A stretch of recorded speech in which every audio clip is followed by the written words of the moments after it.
நாம் செய்யக்கூடிய செயலை விட நாம் தமிழ் கட்சி வந்து செய்யுதுன்னா அது பொது வெளியில் பேசு பொருள் ஆகுது இல்லைங்களா? இப்போ நாங்கள் பேசுகிறது எல்லாமே நம்ம சமூகத்துக்குள்ளே தான் பேசு பொருளாகும். பொது வெளியில் வந்து ஒரு பேசு பொருள் ஆகுதுன்னா அது நாம் தமிழ் கட்சியினுடைய அந்த செயல்பாடுகளை நம்ம பார்க்குறோம். அதுதான் முக்கியமாக நம்ம வந்து இதில் மிகப்பெரிய ஒரு வெற்றி அது நாம் தமிழ் கட்சிக்கு. அதை எல்லாருமே வந்து சிலது வலதுசாரி இடதுசாரி எல்லாமே ஓட்டுக்காக நடத்துகிற சீமானுன்னு சொல்லுவாங்க. நான் அந்த மேடையில் நான் அதையும் கண்டித்தேன். ஆனால் ஓட்டுக்காக நடத்துனா இதுக்கு முன்னாடி 5க்கும் மேற்பட்ட மிக பிரம்மாண்டமான ஒரு பொதுக்கூட்டங்களையும் மாநாடுகள் போல நடத்தி காட்டியது நாம் தமிழ் கட்சி சிறைவாசிகளுடைய. அப்படி இருக்கும்போது இது கூட எலெக்ஷன் இல்லாத டைமில் ஆமாம், இது வந்து தேர்தலுக்காக நடத்தப்படக்கூடிய நாடகமெல்லாம் இல்லை. ஆனால் எதுக்காக இப்படி வந்து பல்ட்டி அடிக்கிறாங்கன்னா இது ஒரு இலவசர் நின்று ஜெயிக்கக்கூடிய தொகுதி இது. ஏன்னா உதயநிதி இப்போ இந்த தொகுதியில் என்ன ஓட்டை போட்டு வர சீமான இன்னும் பயத்தில் இப்படி பணாத்திட்டு இருக்காங்க அப்படின்னு சொல்லி நானே அந்த பொதுக்கூட்டத்தில் பேசுகிறேன். ஏன்னு சொன்னால் சாதாரணமாக நினைக்கிறாங்க அவங்க நம்மளெல்லாம் ஏதோ அவங்கக்கிட்ட இருக்கக்கூடிய சில கட்சிகளை மட்டும் அவங்க பலமாக நினைக்கிறாங்க. அந்த கட்சிகளை தாண்டி நிச்சயம் வந்து மக்கள் தான் பலம் அப்படின்றது இந்த தேர்தலில் வந்து திமுக உணர்த்தணுன்றது தான் என்னுடைய நிச்சயம். நாம் தமிழ் கட்சி மக்களுக்கான கட்சி, மண்ணுக்கான கட்சி. அது ஓட்டு என்பது 30% தான் அவங்க பார்க்குறாங்க.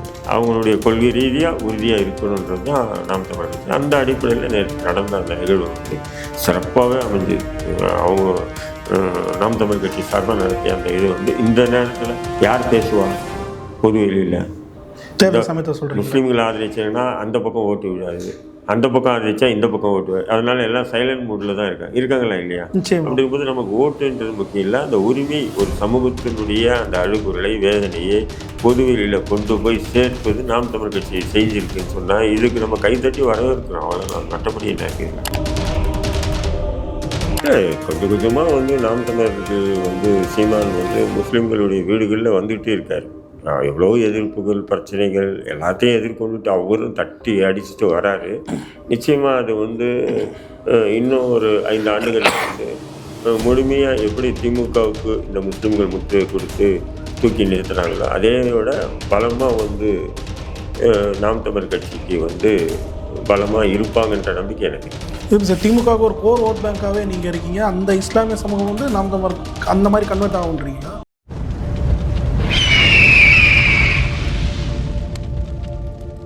அரசியல் கருத நேயர்களுக்கு வணக்கம். இன்று நம்ம மோதினியும் சிறப்பு இருந்தால் இந்திய தேசிய லீக் கட்சி நிறுவன தலைவர் திரு தலா ரஹீம். வணக்கம் சார். வாங்க.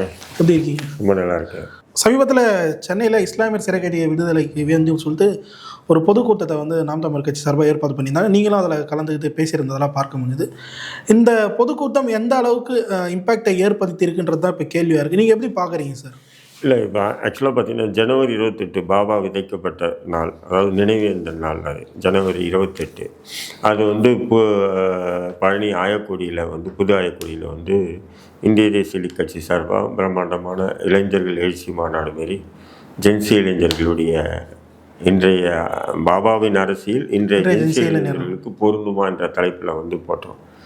பிரம்மாண்டமாக நடந்து முடிச்சுட்டு இரவாக கிளம்பி சென்னைக்கு வந்து சென்னையில் நேற்று வந்து பார்த்திங்கன்னா அதே பாபாவுடைய நினைவேந்தல் நாள் மற்றும் முத்துக்குமாரனுடைய நினைவேந்தல் நாள் மற்றும் முஸ்லீம் ஆயுள் தண்டனை சிறைவாசிகள் விடுதலை கோரிய மாபெரும் ஒரு பொதுக்கூட்டத்தை வந்து வச்சுருந்தாங்க. அந்த பொதுக்கூட்டம் மட்டும் இல்லாமல் ஒரு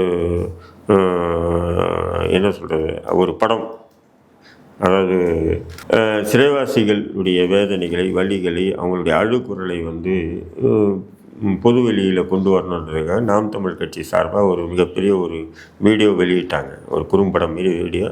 அது குறும்படம் இல்லை, இன்னும் பெரும்படம் தான். அது அந்தளவுக்கு ஒரு வீடியோ வெளியிட்டிருந்தாங்க. டாக்குமெண்ட்ரி படம் வெளியிட்டிருந்தாங்க. உண்மையிலே பார்த்தீங்கன்னா அது அந்த கேட்க நமக்கே ஒரு வேதனையாக இருந்தது. எல்லோரும் அந்த பாதிக்கப்பட்ட மக்கள்கிட்டேருந்து எல்லோரும் இன்டர்வியூ எடுத்து அதுக்கு நாம் தமிழ் கட்சி சார்பாக இதுவரையிலும் நடத்திய போராட்டங்கள் இதெல்லாமே மேற்கோள் காட்டி எடுக்கப்பட்ட ஒரு வீடியோ தொகுப்பு தான் அது.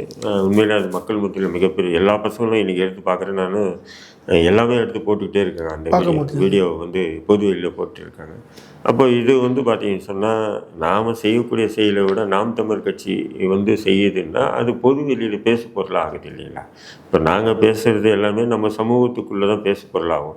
பொது வெளியில் வந்து ஒரு பேசு பொருள் ஆகுதுன்னா அது நாம் தமிழ் கட்சியினுடைய அந்த செயல்பாடுகளை நம்ம பார்க்குறோம். அதுதான் முக்கியமாக நம்ம வந்து இதில் மிகப்பெரிய ஒரு வெற்றி அது நாம் தமிழ் கட்சிக்கு. அதை எல்லாருமே வந்து சிலர் வலதுசாரி இடதுசாரி எல்லாமே ஓட்டுக்காக நடத்துகிற சீமானுன்னு சொல்லுவாங்க. நான் அந்த மேடையில் அதையும் கண்டித்தேன். ஏன்னு சொன்னால் ஓட்டுக்காக நடத்துகிறேன்னா இதுக்கு முன்னாடி 5க்கும் மேற்பட்ட மிக பிரம்மாண்டமான ஒரு பொதுக்கூட்டங்களையும் மாநாடுகள் போல நடத்தி காட்டியது நாம் தமிழ் கட்சி சிறைவாசிகளுடைய. அப்படி இருக்கும்போது இது கூட எலெக்ஷன் இல்லாத டைம்ல. ஆமாம், இது வந்து தேர்தலுக்காக நடத்தப்படக்கூடிய நாடகமெல்லாம் இல்லை. ஆனால் எதுக்காக இப்படி வந்து பல்ட்டி அடிக்கிறாங்கன்னா, இது ஒரு இலவசர் நின்று ஜெயிக்கக்கூடிய தொகுதி இது. ஏன்னா உதயநிதி நின்று இப்போ இந்த தொகுதியில் என்ன ஓட்டை போட்டு வர சீமான் என்னும் பயத்தில் இப்படி பணாத்திட்டு இருக்காங்க அப்படின்னு சொல்லி நானே அந்த பொதுக்கூட்டத்திலே பேசினேன். நிச்சயமாக நாம் தமிழ் கட்சி மக்களுக்கான கட்சி, மண்ணுக்கான கட்சி. அது ஓட்டு என்பது 30% தான் அவங்க பார்க்குறாங்க. அவங்களுடைய கொள்கை ரீதியாக உறுதியாக இருக்கணுன்றது தான் நாம் தமிழ் கட்சி. அந்த அடிப்படையில் நேற்று நடந்த அந்த நிகழ்வு வந்து சிறப்பாகவே அமைஞ்சுது. அவங்க நாம் தமிழ் கட்சி சார்பாக நடத்திய அந்த இது வந்து இந்த நேரத்தில் யார் பேசுவா பொது வெளியில்? தேர்தல் சமயத்தை சொல்கிறேன். முஸ்லீம்களை ஆதரிச்சாங்கன்னா அந்த பக்கம் ஓட்டு விடாது, அந்த பக்கம் ஆதரிச்சா இந்த பக்கம் ஓட்டு. அதனால எல்லாம் சைலண்ட் மூடில் தான் இருக்காங்களா இல்லையா?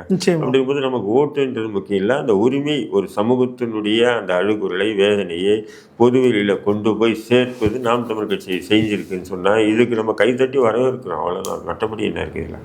புரியுது சார். அதில் இந்துக்களை தாண்டி, அதான் நாம் தமிழ் கட்சியினரை தாண்டி பல்வேறு இஸ்லாமியர்கள் வந்து கலந்து கொண்டதை வந்து பார்க்க முடிஞ்சுது. ஆளுங்கட்சிக்கு இது அழுத்தத்தை ஏற்படுத்தணும்னு நினைக்கிறீங்களா? ஏற்படுத்தலைன்னா தேர்தலில் அவங்களுக்கு தெரியும். ஏன்னு சொன்னால் சாதாரணமாக நினைக்கிறாங்க அவங்க நம்மளெல்லாம் ஏதோ அவங்கக்கிட்ட இருக்கக்கூடிய சில கட்சிகளை மட்டும் அவங்க பலமாக நினைக்கிறாங்க. அந்த கட்சிகளை தாண்டி நிச்சயம் வந்து மக்கள் தான் பலம் அப்படின்றது இந்த தேர்தலில் வந்து திமுக உணர்த்தணுன்றது தான் என்னுடைய எண்ணம். புரியுது சார். இப்போது என்ன விஷயம்னா, திமுக கூட்டணி கட்சிகளில் இஸ்லாமிய அமைப்புகள் வந்து பல இருக்குது. ஆனால் திமுக போடக்கூடிய கூட்டங்களில் வந்து இஸ்லாமிய அமைப்புகள் தாண்டி பொதுத்தள இஸ்லாமியர்கள், அதாவது நடுநிலையாக இருக்கக்கூடியவர் வந்து பெருசாக கலந்துக்க மாட்டாங்க. நாம் தமிழ் கட்சி வந்து ஒரு பொதுத்தள கட்சியாக தான் பார்க்கப்படுது. அதில் வந்து இவ்வளோ இஸ்லாமியர்கள் வந்து வராங்கன்னா என்ன காரணத்துக்காக வராங்கன்னு நினைக்கிறீங்க? இல்லை, கொஞ்சம் கொஞ்சமாக வந்து நாம் தமிழருக்கு வந்து சீமான் வந்து முஸ்லீம்களுடைய வீடுகளில் வந்துகிட்டே இருக்கார். எவ்வளோ எதிர்ப்புகள் பிரச்சனைகள் எல்லாத்தையும் எதிர்கொண்டுட்டு அவரும் தட்டி அடிச்சுட்டு வராரு. நிச்சயமாக அது வந்து இன்னும் ஒரு 5 ஆண்டுகளில் வந்து முழுமையாக எப்படி திமுகவுக்கு இந்த முஸ்லீம்கள் முற்று கொடுத்து தூக்கி நிறுத்துனாங்களோ அதே விட பலமாக வந்து நாம் தமிழ் கட்சிக்கு வந்து பலமாக இருப்பாங்கன்ற நம்பிக்கை எனக்கு இருக்குது. சார், திமுகவுக்கு ஒரு கோர் ஓட் பேங்காகவே நீங்கள் இருக்கீங்க. அந்த இஸ்லாமிய சமூகம் வந்து நாம் தமிழ் அந்த மாதிரி கன்வெர்ட் ஆகுன்றீங்களா? ஆகணும், ஆகிறது தான் கரெக்டு. திமுகவுக்கு வந்து உணர்த்தணும், முஸ்லீம்கள் நாங்கள் ஓட்டு உனக்கு போட மாட்டோம், நீ என்ன செஞ்ச? இத்தனை பேர் விவாதம், நானும் இங்கே ஒவ்வொரு மேடையாக ஒவ்வொரு விவாதத்திலையும் நான் கேட்குறேன், திமுக முஸ்லீம்களுக்கு செஞ்ச நன்மைகள் என்ன? யாருன்னா விவாதத்தை கூப்பிட்டுவாங்க, விவாதிக்கலாம். சரி, இதுக்கு முன்னாடி விட்டுருங்க. இப்போ இந்த 4 ஆண்டுல திமுக என்னென்ன செஞ்சிருக்கு? துரோகம் நான் காட்டுறேன். எதுவுமே இல்லைன்றீங்களா? துரோகத்தை காட்டுறேன். துரோகத்தை. நன்மை என்ன செஞ்சிருக்குன்னு இந்த முஸ்லீம் தலைவர்கள் வந்து பதில் சொல்லட்டும். புரியுது. துரோகம் என்னென்ன செஞ்சிருக்குன்னு நான் பட்டியலிட்டு போடுறேன். நான் நிச்சயமா நான் வந்து உங்களை மாதிரி அடுக்குமொழி பேசி ஏமாத்துறவன் இல்லை. நான் வந்து யதார்த்தத்தை சொல்லி உண்மையை விளக்குவேன். நான் வாங்க விவாதம் பண்ணுங்க, யாரானா வரட்டும். திமுக சார்பாக திமுகவுக்கு அண்டி பிழைக்கக்கூடிய அண்ணா அறிவாலயத்தில் வந்து மண்டிட்டு கிடக்கக்கூடிய இஸ்லாமிய அமைப்பு தலைவர்கள் யார் வேணால் கூப்பிட்டுவாங்க, நான் விவாதிக்க தயாராக இருக்கேன். சின்ன தலைவரோ பெரிய தலைவரோ யாராக இருந்தாலும் வரட்டும். புரியுது. அவங்க ஒரு சில விஷயங்கள்லாம் பண்ணுறாங்களா சார்? இப்போ கூட அந்த தமிழ்நாடு அரசு அதில் இருக்கக்கூடிய அந்த கோபுரத்தெல்லாம் ரிமூவ் பண்ணியிருக்காங்க. கேட்டால் வந்து நாங்கள் வந்து மதச்சார்பற்ற அரசு அப்படின்றத வந்து சொல்கிறாங்க. இந்த விஷயங்கள்லாம் எப்படி பார்க்குறது? நான் என்ன சொல்கிறேன், என் சமூக பிரச்சனைகளை முன்னாடி வைக்கிறோம், அந்த சமூக பிரச்சனையை தீர்த்து வைங்க. அதை விட்டு நான் கோபுரத்தில் இருந்து முள்ளை எடுத்துட்டேன், ஆணி எடுத்துட்டேன், இது யார் கேட்டான்ற உங்களுக்கு? நான் ஏற்கனவே அதான் சொல்லியிருக்கேன், ஹஜ்ஜு இல்லம்னு திறக்கிறாங்க, அதுவே ஹஜ்ஜு இல்லம் யார் கேட்டா? தேவையில்லாத ஆணின்னு சொல்கிறேன் நான். தாண்டி பிரச்சனைகள். ஆமாம், இது முஸ்லீம்களை ஏமாற்றேன். நேற்று கூட பார்த்தீங்கன்னா அதிராம்பட்டத்தில் வந்து ஒரு கல்வியாளராக ஒரு சிறந்தவராக முதல்வர் பாராட்டுறார். என்ன அவசியம் இருக்குது? இறந்துட்டார். ஏன்னா தேர்தல் நெருங்குது இல்லையா, அதை அப்படியே கவர் பண்ணுறது இது போன்ற விஷயங்கள்லாம். புரியுது. அப்போ இது என்ன, தாஜுதீன் அவர் பேர், அவர் ஏதோ அங்கே இருந்திருக்காரு, முஸ்லீம் மக்களுக்காக கல்வி நிறுவனங்களை திறந்திருக்காரு, வச்சு சம்பாதிச்சிருப்பார். அது ஏதோ ஒரு பெரிய செல்வந்தர். அவருக்காக விழுந்தடிச்சிட்டு போய் இவர் முதல்வர் வந்து இரங்கல் தெரிவிக்கிறதெல்லாம் பார்த்தீங்கன்னா டூ மச் தான் தெரியுது. இது தேர்தல் நெருங்குது. வாக்கு அரசியல்ன்றீங்க. ஆமாம். Okay sir. இந்த மாநாட்டை தொடர்ந்து இன்னொரு விஷயம் சார், விடுதலை சிறுத்தைகளோட தலைவர் தொல் திருமாவளவன் அவர்கள் வந்து ஒரு அறிவிப்பு வந்து வெளியிட்டிருக்காரு. தமிழ் தேசிய எழுச்சி மாநாடு அப்படின்ற ஒரு விஷயத்தை வந்து சொல்லியிருக்காரு. குறிப்பாக அவங்களோட கோர் ஓட் பேங்காக இருக்கிறவங்க வந்து பட்டியல் சமூகம், அதில் குறிப்பிடத்தகுந்த இஸ்லாமியர்களும் விசிகாவில் இருக்கிறது வந்து தெரிஞ்ச விடயமா இருக்குது. ஆனால் அதை இப்போ தாண்டி நாம் தமிழர் இஸ்லாமியர்கள் பொறுப்புலையும் இருக்காங்க, வாக்காளர்களாக இருக்காங்க. இந்த நேரத்தில் வந்து இப்போ தேர்தல் நெருங்கும் போது தமிழ் தேசிய எழுச்சி மாநாடு சொல்லிட்டு திருமாவளவன் வைப்பதற்கான அரசியல் தான், வேற இல்லை. இந்த 4.5 வருஷமா அதை பற்றி பேசலையே, இவ்வளோ நாள் எல்லாமே அரசியல் தான். அண்ணன் திருமாவளவன் செய்யுது முழுக்க முழுக்க அரசியல். இல்லைன்னு சொல்லி பண்ணோம். தமிழ் தேசியத்தை அவர் பேசுறதுக்கு உரிமை இல்லைன்னு சொல்ல முடியாது. இதுக்கு முன்னாடி பேசலாம். இப்போ பேசுறது எல்லாமே அரசியலுக்காக பேசப்படக்கூடிய செயல் தான் எல்லாமே. வேற என்ன? புரியுது. அது அவருக்கு சாதகமாக அமையன்னு அவர் நினைக்கிறாரு. நீங்கள் எப்படி பார்க்குறீங்க? மக்கள் தான் முடிவு பண்ணணும் சாதகமாக பாதகமாக. ஆனால் இது முழுக்க முழுக்க அரசியலுக்காக. ஏன் சொன்னால் இப்போ சீமான் தமிழ் தேசியத்தை முன் வச்சு அரசியல் பண்ணுறாரு. நாமளும் தமிழ் தேசியத்தை முன் வச்சு அரசியல் பண்ணுவோம். சரி, நீங்கள் தமிழ் தேசியத்தை வச்சு அரசியல் பண்ணுவீங்க, ஆனால் கொண்டு போய் எங்கே விடுவீங்க? திராவிட இந்த சாக்கடையில் தான் விட போகிறீங்க. திமுக என்ற அந்த அந்த சாக்கடையில் தான் விட போகிறீங்க. அதுக்காக ஏன் இப்படி வேஷம்ன்றாங்க. சீமான் வந்து தமிழ் தேசிய அரசியலை முன்வைக்கிறாருன்னா அவர் தனியாக களம் காண்றாரு. ஆனால் நீங்கள் அப்படி தனியாக களம் காண்டிங்கன்னா பரவாயில்லன்னு சொல்லலாம். அப்படி நீங்கள் களம் காண போகிறதில்ல. நீங்கள் கொண்டு போய் அந்த சாக்கடைக்குள்ளே சேர்க்க போகிறீங்க. திமுக என்ற அந்த சாக்கடைக்குள்ளே சேர்க்க போகிறீங்க. அதுக்கு ஏன் இப்படி ஒரு வேஷம்? புரியுது. ஆனால் திருமாவளவன் பாயிண்ட் ஆஃப் வியூ வந்து பார்க்கணும். இவ்வளோ நாட்களாக அவர் மேடையிலேருந்து சீமானவர் அரசியல் பேசி சீமானவரை சொல்லிடுறாரு, விசிகா மேடையில் தான் நான் வந்து தமிழ் தேசியத்தை கற்றுக்கிட்டேன் அப்படின்னு சொல்லிட்டு. இப்போ ஆனால் அவரோட கோர் ஓட் பேங்க்கெல்லாம் வந்து நாம் தமிழர் வந்து பறிக்குதுன்ற ஒரு அச்சமாக அவர் கையில் இருக்குது. ஸோ அந்த விஷயத்தை எப்படி பார்க்குறீங்க? அதாவது யார்கிட்டேருந்து யார் உருவானான்றது முக்கியம் இல்லை. இன்றைய அரசியல் யார் பேசுகிறா அதுதான் முக்கியம்.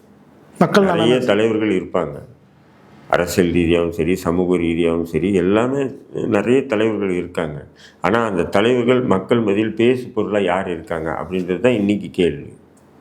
இன்றைக்கி சீமான் வந்து எல்லா விஷயத்துக்குமே வந்து களத்தில் இறங்குறாரு. அண்ணன் திருமாவளவனால் இறங்க முடியுதா? முடியல. ஏன்னா அவரு கூட்டணியில் இருக்காருல்ல. இப்போ உதாரணத்துக்கு பார்த்தீங்கன்னா, அவர் சமூகம் சார்ந்த துப்புரவு தொழிலாளர் பிரச்சனை வந்தது. அப்போ அவர் என்ன சொன்ன, துப்புரவு பணி வந்து நாங்கள் மட்டும்தான் செய்யணுமான்ற கேள்வி எழுப்பினார். பெரும்பான்மையான மக்கள் அந்த மக்கள் தான் இருக்காங்க. அந்த பணியில் அந்த சமூக மக்கள் தான் இருக்காங்க. பட் அவர் என்ன பண்ணுறாரு, அந்த மக்களை கொச்சைப்படுத்தும் விதமாகவே துப்புரவு பணின்றது தலித்துகள் மட்டும்தான் செய்யணுமா, எல்லாரும் செய்ய வேண்டிய வேலை தான் அப்படின்றார். நான் என்ன சொல்கிறேன், அது வேலை எல்லாரும் செய்ய வேண்டியதாக இருக்கட்டும், வேணான்னு சொல்லலை. உண்மை தான் அவர் சொல்கிறது, கரெக்டு தான். எல்லாரும் செய்யட்டும், எல்லாருமே செய்யணும். ஆனாலும் அந்த துப்புரவு பணியாளர்களுக்கு ஆதரவாக நீங்கள் ஏன் களம் காணலை அப்படின்னு ஒரு கேள்வி எழுப்பும்போது என்னையே நீங்கள் கேட்குறீங்கன்னா, அப்போ அவருடைய தாழ்வு மனப்பான்மை எங்கே போகுது பாருங்கள். சரி, இதை விட்டுருங்க. வேங்க வயலில் வந்து குடிநீரில் மலத்தை கலந்த விஷயத்துக்குள்ள நீங்கள் திமுக எதிர்த்து மிகப்பெரிய பிரம்மாண்டமான களம் காட்டிங்களா? இல்லையே. திட்டு மொத்தம் துட்டு போட்டிங்க. சில போராட்டங்கள்லாம் பண்ணாங்க. நான் என்ன சொல்கிறேன், பெரிய அளவுக்கு. அதாவது இன்றைக்கி வந்து திமுக வந்து எதுக்கு பயப்படுதுன்னா, நான் கூட்டணியிலேருந்து விலகிறேன்னு திருமாவளவன் ஒரு அறிக்கை கொடுக்கட்டும், உடனே அதுக்கு தீர்வு கிடைக்கும். ஏன் அப்படி நீங்கள் கொடுக்க மாட்டேன்றீங்க?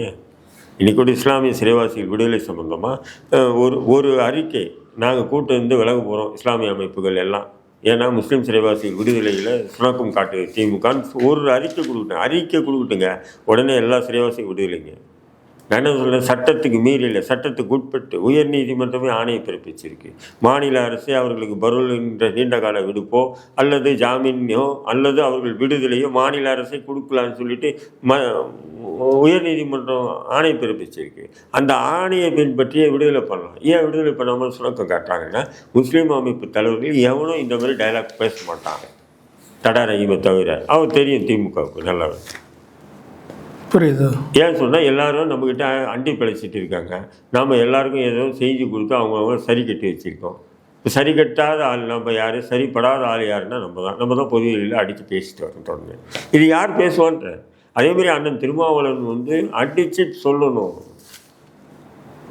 அது சொல்ல தயாராக இல்லை. அவர் உடனே நம்மளார் நாங்கள் வந்து தொலைநோக்கு பார்வை, பாசிசம் உள்ளே பூந்துவிடாது, பாயாசம் உள்ளே பூந்துவிடாது, அதே டைலாக் தான் அவர் என்ன சொன்னால், இது திமுகவுடைய அப்படியே திமுக கூட்டணியிலேருந்து 5 சீட்டோ 6 சீட்டோ ஏதோ வாங்கிட்டு நம்ம மறுபடியும் களம் காணுவோம். அப்புறம் எதுக்கு மக்கள் பிரச்சனையை பற்றி பேசுகிறீங்க, ஏன் மாநாடு போகிறீங்க, ஏன் மது ஒழிப்பு மாநாடு போகிறீங்க? நான் கேட்குறேன், அதில் யாரை ஏமாத்த இதெல்லாம்? மது ஒழிப்பு மாநாடு போட்டிங்க, அவ்வளோ ₹1,00,000 செலவு பண்ணிட்டு என்ன பிரயோஜனன்றது? திமுக நிர்வாகிகளே சிறப்பு விருந்தினராக வந்து சிறப்பு விருந்தினராக கலந்துக்கிட்டாங்க. அப்போ அது ஒரு காலம் இருந்ததுங்க. மன்னர்கள் ஆளும் காலத்தில் ஊடகங்கள் இல்லை, சோசியல் மீடியா இல்லை. அப்போ மன்னர் முரசு தொட்டி என்ன சொல்கிறாரோ அதுதான் மக்கள் நம்பினாங்க. இன்றைக்கி அப்படி இல்லைல்ல. சின்ன சின்ன பையன் கூட ஃபிங்கர் பிரிண்ட்டில் வச்சுருக்கான் எல்லா விஷயமும். நம்ம ஒரு தகவல் சொன்னால் அவன் 4 தகவல் நமக்கு சொல்கிறானா இல்லையா? அப்போ விழிப்புணர்வு உள்ள இன்றைய காலகட்டத்தில் நீங்கள் இன்னும் பழைய காலத்தில் நாங்கள் 19ஆம் 18ஆம் நூற்றாண்டில் ஏமாத்துற மாரி மக்களை ஏமாற்றுவோம்னு சொன்னால் யார் நம்புவா? நிச்சயமா. ஆனால் சமீபத்தில் அவர் ஒரு விஷயம் சொல்லியிருக்காரு சார். இது மாதிரி இந்திய தேசியமோ மோடியவையோ அல்லது பாஜகவை எதிர்க்காத ஒரு தமிழ் தேசியம் போலி தமிழ் தேசியம் அப்படின்ற ஒரு விஷயத்த சொல்லியிருக்காரு. எப்படி பார்க்குறீங்க அவரோட இந்த ஸ்டேட்மெண்ட்டை? இல்லை அது சரிதான். ஏன்னு சொன்னால் தமிழ் தேசியம் என்பது தமிழனுக்காக தனி கேட்குறது. அப்படி இருக்கும்போது தேசியத்தை அங்கீகரிச்சுட்டு தமிழ் தேசியம் பேசுனா அதில் ஒவ்வாது அந்த கருத்து. நான் என்ன சொல்கிறேன், எடுத்தோன்னே அது பேசுவேன், படிப்படியாக தானே போவார். நீங்களே சொல்கிறீங்க என் மேடையிலேருந்து தான் திரும்ப சீமான் பேசினார். ஆமாம், தீக்காக்காரங்க சொல்கிறாங்க திராவிட மேடையிலேருந்து தான் சீமான் பேசினார். கொஞ்சம் கொஞ்சம் படிப்படியாக ஏறி இன்றைக்கி இங்கே வந்திருக்காரு. நாளைக்கு நீங்கள் நினைக்கிற மாதிரி அவர் பேசக்கூட வாய்ப்பு இருக்கா இல்லையா? நிச்சயமா. மக்கள் சக்தியை உருவாக்கிட்டு பேசினா தான், மக்கள் சக்தியை உருவாக்காமல் பேச தூக்கி பிடிச்சி உள்ளே போட்டுவானா இல்லையா? தேசிய பாதுகாப்புன்னு இப்போ ஒரு சக்தியை உருவாக்குறாரு. அப்படி நினச்சிக்கிங்க நீங்கள். ஆனால் அவதூறு பரப்பத்து தப்புன்னு தான் சொல்கிறீங்க. அதான் சொல்கிறேன். இப்போ அதை பற்றி இப்படி அப்படின்னு எடுத்த உடனே மக்கள் சக்தி இல்லாமல் நம்ம இறங்கினோம்னா தூக்கி ஒரே நாள் அடித்து பிடிச்சி போட்டோம். யாரும் கேட்கறதுக்கு இருக்க மாட்டாங்க. யாரும் கேட்க மாட்டாங்க. ஆனால் திருமாவளவன் அவரோட அந்த பாயிண்ட் ஆஃப் வியூலேருந்து யோசிக்கணும். இப்போ திமுக கூட்டணியில் இருக்கார், அவரோட கோர் ஓட்ஸ் பேங்கை ஏந்துட்டு வராரு. இப்போ நம்ம கூட்டணிலேருந்து வெளியே போனால் எதிர்கூட்டணியில் நம்மளை சேர்த்துப்பாங்களான்ற ஒரு கேள்வியும் இருக்குது. ஸோ அவரும் ஒரு நெருக்கடியில் இருக்கார் திமுக கூட்டணியில். ஏன் எதிர்ப்பு தரப்பில் பாஜக இருக்காங்க, அதிமுக கூட்டணியில் விஜய் பக்கமாக போக முடியாது. ஸோ அவருக்கு ஒரு நெருக்கடி இருக்கா திமுக கூட்டணியில்? அப்படியெல்லாம் அவருக்கு நெருக்கடி அவர் ஏற்படுத்திக்கல, அவங்க கட்சிக்காரங்க ஏற்படுத்திக்கல. ஆனால் அவர் திமுக விட்டு விலகிறேன்னு சொன்னால் நிச்சயம் அவருக்கு ஒரு நெருக்கடி இருக்குது. முக்கால்வாசி பேர் திமுகவுக்கு ஆதரிக்கணும்னு சொல்லி முக்கியமான தலைவர்கள். இப்போ ஆதவ அர்ஜுனா சொன்னால 20 பேர்கிட்ட அவர் கூட சூழ்ந்துட்டு இருக்காங்க. அந்த 20 பேர் நிச்சயம் அப்படியே திமுகவுக்கு மாறுவாங்க. அது ஆளு ஷானவாஸாக இருக்கலாம், வன்னியரசாக இருக்கலாம், நிறைய பேர் இருக்காங்க. எல்லாமே திமுக அவங்க கேப்சர் பண்ணி வச்சுருக்காங்க. சொல்ல முடியாது, அதை கேப்சர் பண்ணி வச்சுருக்காங்க. போயிட்டாலும் போவாங்க, இல்லை திருமாவளவன் கூடவே அண்ணன் கூடவே நின்னாலும் நிற்பாங்க. ரெண்டுமே இருக்குது. போக மாட்டாங்கன்னு சொல்லவும் முடியாது, போயிடுவாங்கன்னு கூட சொல்ல முடியாது. போகவும் செய்யலாம், போகாமல் அண்ணன் கூடவே நிற்கலாம். அது 2 விஷயம். இப்போ அண்ணனை இப்போ சமீபத்தில் கூட என்ன பண்ணுறேன், நானும் டாக்டர் ராமதாஸும் தமிழ் தேசிய அடிப்படையில் ஒரு கூட்டமைப்பை உருவாக்கணும். டாக்டரும் நானும் பிரியும் போது அந்த கூட்டமைப்பில் இருந்த நிறைய தமிழ் தேசியவாதிகள் என்னை ஆதரிக்கலை, டாக்டரை தான் ஆதரித்தாங்க. அவங்களுக்கு தடுத்தது எதுன்ற ஒரு கேள்வி வைக்கிறாரு. அப்போ கேள்வி வைக்கும்போது நான் ஒரு தலித் என்பதனால் என்னை புறக்கணிச்சிங்களா? ஓப்பனாக சொல்லணும், அப்படி தான் இருக்கா இல்லைங்களா? அப்படி அவர் வைக்கிற கேள்வி சரிதான், இல்லைன்னு சொல்லலை. நான் என்ன சொல்கிறேன், அப்போ அந்தளவுக்கு உங்களுக்கு ஏன் அந்த தாழ்வு மனப்பான்மை அங்கே வெளியும் போகுதுன்னு கேட்குறேன். நான் போகக்கூடாது. இதுக்கு முன்னாடி வேறு விஷயம். அப்போ நீங்கள் ஒரு ஸ்டேட்டஸில் இருக்கீங்க, ஒரு எம்பியாக இருக்கீங்க, ஒரு கட்சியின் தலைவராக இருக்கீங்க, நீங்களே இப்படி ஒரு தாழ்வு இதற்காக தான் எங்கிட்ட வரல அப்படின்னு நீங்கள் பொதுவெளியில் பேசும்போது அது கீழ்மட்ட வெளியும் எப்படி போய் பாயும்? இப்போ சாதியை ஒழிக்கணும்னு சொல்லிட்டு ஒரு பக்கம் பேசிட்டு இன்னொரு பக்கம் அது ஒரு விதமான சாதிக்கு ஆதரவான அல்ல சாதிக்கு எதிர்ப்பான ஒரு கருத்தை பொதுத்தளத்தை விதைக்குது எந்த வகையிலையும். நிச்சயமாக சார். இதை தொடர்ந்து இப்போது பேசப்படக்கூடிய பரபரப்பாக பேசக்கூடிய ஒரு சிச்சுவேஷன், கனிமொழி அவரும் ராகுல் காந்தி அவர்களும் சந்திப்பு. அதன் பின் பல நியூஸ்கள் வருது. 41 தொகுதிகளை கேட்டதாகவும் ஆட்சி அதிகாரத்தில் பங்கு வேணும்னு சொல்லிட்டு ஒரு ராஜ்யசபா சீட்டை காங்கிரஸ் சொல்கிறாங்க வேணும்னு சொல்லிட்டு ஒரு விஷயம் வெளியாகுது. காங்கிரஸுக்கு அவ்வளோ தருவாங்களா அப்படின்ற ஒரு கேள்வி இருக்குது. காங்கிரஸுக்கு அவ்வளோ தந்தால் விசிகா, கம்யூனிஸ்ட்டுகள் இவங்கள மாதிரி கட்சிகளுக்கு எவ்வளோ போகுன்றது. திமுக இப்போ எத்தனை தொகுதியில் நிற்கும்? ஏன்னா 117 கம்மியான தொகுதியில் தான் நிற்பாங்க, இந்த மாதிரி போச்சுனாலும் சொல்லப்படுது. எப்படி பார்க்குறீங்க இது? இல்லை, நான் ஏற்கனவே பல தடவை சொல்லிகிட்டே வரேன். பிஜேபி திமுகவுக்கு ஒரு ப்ரெஷர் கொடுத்து வச்சுருக்கு. ஒரு அண்டர்லிங்க் டீலிங் நடந்திருக்கு, அண்டர் கிரவுண்ட் டீலிங் நடந்திருக்கு. ஆனால் வெளிப்படையாக தெரியுது. ஆமாம், அண்டர் கிரவுண்ட் டீலிங் நடந்திருக்கு. அது என்னென்னா, காங்கிரஸ் எப்படியாவது கூட்டணியிலேருந்து கழட்டி விடுங்க திமுக கிட்ட சொல்லியிருக்கு. அதனால தான் இதை மோப்பம் பிடிச்ச காங்கிரஸ் தான் அவசர அவசரமாக குழு நியமனம் பண்ணி பேச்சுவார்த்தை. ஆனால் பேச்சுவார்த்தைக்கு இவங்க சரியான அணுகுமுறை திமுக தரப்பில் போது அப்போ தான் இந்த கூட்டணி ஆட்சியில் பங்கு வேணும் அதுன்னு சொல்லி காங்கிரஸ் ஏன்னா நாளைக்கு திமுக கூட்டணி நம்மளை கழட்டி விட்டாங்கன்னா அப்போது ஒரு பொது வெளியில் ஒரு வேறு மாதிரியாக கொண்டு போயிடுவாங்க. அதனால நாங்கள் கூட்டணியில் பங்கு கேட்டோம், ஆட்சியில் பங்கு கேட்டோம். அதனால் திமுகவுக்கு எங்களுக்கு உடன்படலை, நாங்கள் வெளியேறோம் அப்படின்னு கௌரவமாக வெளியேறணுன்றதுக்காக நடத்தக்கூடிய நாடகம் தான் இது. இந்நிலையில் தான் வந்து ராஜீவ்காந்தி, ராகுல் காந்தியும் கனிமொழியும் சந்திச்சுட்டு இருக்காங்கன்னா அப்போது அந்த விஷயங்கள் பேசப்பட்டிருக்கும் நிச்சயம். அது வந்து என்ன பேசுனாங்க நமக்கு தெரியும். கற்பனைக்கெல்லாம் பதில் சொல்ல முடியாது. ஜோசியக்காரனே இல்லை, இப்படி தான் பேசியிருப்பாங்க, அப்படி தான் பேசுகிறேன். ஏதோ ஒன்று நடக்குது காங்கிரஸுக்கும் திமுகவுக்கும் உள்ள ஒரு முரண் வந்து ஏதோ ஒன்று நடந்துட்டு தான் இருக்குது, இல்லைன்னு சொல்ல முடியாது. இல்லை அப்படியெல்லாம் இல்லைன்னு சொல்லலாம், ஆனால் நடந்துட்டு தான் இருக்குது. காங்கிரஸ் திமுக வந்து என்னென்னா ஒன்று பிஜேபி சொல்கிறது கேட்குறதா இல்லது காங்கிரஸ் சொல்படி கேட்குறதா. பிஜேபி சொல்படி கேட்கலன்னு சொன்னால் எங்கடா தேர்தலுக்கு முன்னாடி நமக்கு இந்த ஊழல் லிஸ்ட்டு வந்து அமலாக்கத்துறை உள்ள பூந்துருவான்னு பயம், 15 அமைச்சர்கள் பற்றி அமலாக்கத்துறை உள்ள பூந்துருவான்னு பயம் இருக்குது. அதே நேரத்தில் நம்ம கேட்டுட்டோன்னு சொன்னால், சரின்னு கேட்டு காங்கிரஸை கழட்டி விட்டோன்னு சொன்னால் அது இந்திய அளவில் இந்தியா கூட்டணியிலேருந்து விலகணும்னு சொன்னால் நமக்கு ஒரு பலகீனமான ஒரு இது ஆகிடும். இப்போ பிஜேபி இன்னும் நம்மளை போட்டு ஒரு விதமான நெருக்கடி கொடுத்து நம்மளை வந்து பண்ணி வைப்பான். இப்போ என்ன பண்ணுறதுன்னு சொல்லி ரெண்டாம் கட்டமான நிலையில் தான் திமுக இருக்குது. ஆனால் வெளியே சொல்ல முடியல. எதுவும் சொல்லுவாங்க, எங்கே புண்ணு வந்துன்னா வெளியும் சொல்ல முடியாது, மருந்து தடவ முடியாது. அந்த மாதிரி கதையில் தான் திமுக இருக்குது. ஆனால் திமுகவுடைய ப்ரெஷர் என்னன்னா, தொடர்ந்து திமுக கொடுக்குற ப்ரெஷர் என்னன்னு சொன்னீங்கன்னா 100% இதுதான் கொடுக்குறாங்க. என்னது, காங்கிரஸை கழட்டி விடுங்க. ஏன்னா அது வந்து முர்க் பாரத் காங்கிரஸ் அப்படின்னு, காங்கிரஸ் முர்க் பாரத்ன்ற கோஷம் இருக்கு இல்லையா, காங்கிரஸ் இல்லாத இந்தியா, அதுக்கு வந்து பிஜேபி உண்டான வடிவம் கொடுக்குது. இப்போ ஒரு கால் தமிழ்நாட்டில் காங்கிரஸ் திமுக கூட்டணி ஜெயிச்சிச்சுன்னா அது வந்து இந்தியா கூட்டணி ஜெயிச்ச மாதிரி தான் ப்ராப்ளம் ஆகும். அப்போ இன்னும் வட இந்தியாவில் இன்னும் பலமாகும் அப்படின்ற, அதை பலத்தை உடைக்கணும் அப்படின்னா ஒரு பக்கம் இங்கே திமுக கிட்டேயும் அங்கே மம்தா பானர்ஜி கிட்டேயும் ஒரு விதமான டீலிங் போட்டு தான் காங்கிரஸ் பேசிட்டு வராங்க. பட் அதில் எவ்வளோ சக்ஸஸ் ஆகும் எவ்வளோ ஃபெயிலியர் ஆகுன்றது நமக்கு தெரியாது. இப்போ அந்த அடிப்படையில் பார்க்க போனால் இந்த பேச்சுவார்த்தைகள்லாம் வந்து பார்த்தீங்கன்னு சொன்னால் நிச்சயம் முக்கியத்துவம் வாய்ந்த பேச்சுவார்த்தைகள் தான். என்ன பேசுனாங்கன்னு நமக்கு தெரியாது. ஆனால் அந்த 41 சீட் கேட்குறாங்கன்றது விஷயம், 41 சீட் 41 இல்லை, போன வாட்டி கொடுத்ததோட 2-3 குறையுமே தவிர அதிகரிக்க மாட்டாங்க. ஏன் அப்படி? நானும் சொல்கிறேன், யாருக்குமே சரி, போன வாட்டி திமுக காங்கிரஸுக்கு எவ்வளோ கொடுத்தாங்க, அதுலேருந்து 2 சீட்டு 3 சீட்டு குறைய வாய்ப்பு இருக்கே தவிர அதிகப்படுத்த மாட்டாங்க. விடுதலை சிறுத்தைக்கு அதே தொகுதி அதே தான் கொடுப்பாங்க.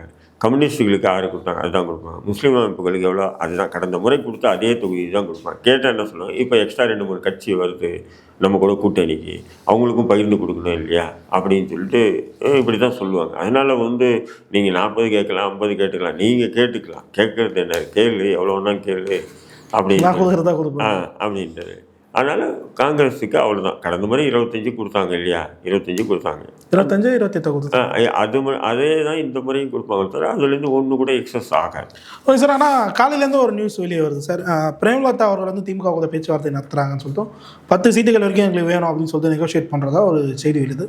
தேமுதிக உள்ளே வந்து 10 சீட்டு கேட்குறாங்கன்னா அது மற்ற கட்சிகளையும் வந்து ட்விஸ்ட் பண்ணக்கூடிய ஒன்றா இருக்கும். ஏன்னா தேமுதிக இவ்வளோ நாட்கள் எல்லாம் உள்ளவங்களை 10 சீட்டு கொடுத்தீங்கன்னா நாங்கள் எவ்வளோ நாள் உங்கள் வெற்றிக்கு உதவியாக இருந்திருக்கோம், எங்களுக்கு எவ்வளோ தருவீங்கன்னு சொல்லிட்டு மற்ற கட்சிகள் வந்து கேள்வி எழுப்ப ஆரம்பிப்பாங்க. ஸோ பிரேமலதா அவங்களோட அந்த நெகோஷியேஷன் எது போதுமா திமுக கிட்ட தெரியல, அது எப்படி போகிறாங்கன்றது. ஏன்னு சொன்னால் இப்போ திமுகவுக்கு ஒரே இது எப்படின்னு சொன்னால், இப்போ டிடிவி தினகரன் வந்து அதிமுக கூட சேர்ந்த உடனே அவங்க அந்த ஓட் கணக்கை போட்டு பார்க்குறாங்க. கடந்த சட்டமன்ற தேர்தலையும் டிடிவி வாங்கின சொற்பமான வாக்குகள் தான், ஆனால் அது அதிமுகவினுடைய வெற்றிக்கு மிகப்பெரிய அளவு பாதிப்பை ஏற்படுத்திச்சு. இப்போ அவங்க 2 பேரும் சேர்ந்துட்டாங்க. ஏற்கனவே பிஜேபி ஒரு பலமாக இருக்குது, அது கூட இப்போ பாமக 2 இருந்தாலும் பாமகன்றது ஒரு இது இருக்குது. இன்னும் சில கட்சிகள் போவாங்க. அப்படின்னும்போது அதை சரி கட்டுறதுக்கு என்ன வழி இருக்குதுன்னு சொல்லிட்டு தான் திமுக வந்து பேசிட்டு, அப்போ அதனால் வந்து தேமுதிகவுக்கு வந்து காம்ப்ரமைஸ் பண்ணி அவங்க கூட்டணி கட்சிகளையும் சரி பண்ணி பேச வாய்ப்பு இருக்குது. மேபி இல்லைன்னு சொல்ல முடியாது, கல்ட்டியெல்லாம் விடாது திமுக. புரியுது. ஏன்னா இந்த முறை ஜெயிக்கணுன்றது தான் ஸ்டாலினுடைய திமுகவுடைய திட்டம். இந்த முறை எப்படியாவது நம்ம வந்து ஜெயிக்கணும். ஏன்னு சொன்னால் கடந்த முறை ஜெயித்தோம், இந்த முறை தோற்றோம், அடுத்த முறை ஏன்னா 5 வருஷம் நானும் 5 வருஷம் நீங்கள் அப்படின்றது இல்லாமல் தொடர்ந்து ஒரு 10 ஆண்டுகள் திமுக ஆண்டதுன்னு சொல்லிட்டு ஒரு வரலாற்றை இடம்பெறணுன்றதுக்காகவே இந்த முறை ஜெயிக்கணுன்றதுக்காக திமுக சில பல விஷயங்கள் விட்டு கொடுத்து நடந்து கொண்டது நம்மளுடைய பார்வை. இறுதியாக ஒரே ஒரு கேள்வி சார், நாம் தமிழ் கட்சி சார்பாக வில்லிவாக்கம் சட்டமன்ற தொகுதியில் ஒரு திருநங்கை சகோதரியை வந்து வேட்பாளராக நிறுத்தியிருக்காங்க. இந்த விஷயத்தை எப்படி பார்க்குறீங்க? இல்லை, அது தவிர்த்து இருக்கணும். ஏன்னு சொன்னால் அவங்க திருநங்கையை நம்ம நிறுத்துறது நம்ம பெருசு தவறான்னு சொல்ல, அவங்க எல்ஜிபிடிக்யூ அப்படிங்கிற ஒரு சமூகத்தை சீரழிக்கக்கூடிய ஒரு இதில் வந்து அவங்க சென்னை பொறுப்பாளர்னு கேள்விப்பட்டு அதிர்ச்சியாக தான் இருக்குது. நிச்சயம் நான் அண்ணனை சந்திக்கும் போது நேரில் சொல்லுவேன் நான் அந்த எல்ஜிபிடி. ஏன்னா எல்ஜிபிடிக்யூ வந்து நிச்சயம் வந்து அது மனித செஞ்சறதுக்கு எதிரானது. புரியுதுங்களா? அது வந்து ஒரு தவறான ஒரு கல்ச்சர் அப்படின்வாங்க. அது கலாச்சாரம்னு சொல்ல முடியாது, கல்ச்சர் அடிக்கிறாது அந்த எல்ஜிபிடிக்கு. இப்போ அதுக்கு சென்னையில் பொறுப்பு வகிக்கிறாங்கன்னா அது போன்ற நபரை, அதுவும் நாம் தமிழ் கட்சி போன்ற கொள்கை உறுதிப்பாட்டுள்ள ஒரு கட்சி இது போன்ற நபர்களை சேர்க்குறாங்கன்னு சொன்னால் அது மிகப்பெரிய ஒரு ஆச்சரியம் மட்டும், ஒரு மிகப்பெரிய பிரச்சனை வந்து முடியும். அதாவது திருநங்கையை பொறுத்த தப்பு இல்லை, வேட்பாளரை வேறு மாதிரி வேற இல்லை திருநங்கைகள் நம்ம குறை சொல்லலாம். திருநங்கை என்பது புராண காலங்கள்லேருந்து வருது, அது நம்ம வந்து அதை சொல்லலாம். இப்போ இந்த எல்ஜிபிடிக்யூன்னு சொல்லிட்டு இருக்குது பார்த்தீங்களா, லெஸ்பியன், கெய், அப்புறம் பைசெக்சுவல் அப்படின்னு சொல்லி எல்ஜிபிடி இது நிறைய இருக்குது. இது வந்து பார்த்திங்கன்னா இது ஒரு மிகப்பெரிய ஒரு சீரழிவு, மனித சீரழிவு கூட்டம் இது.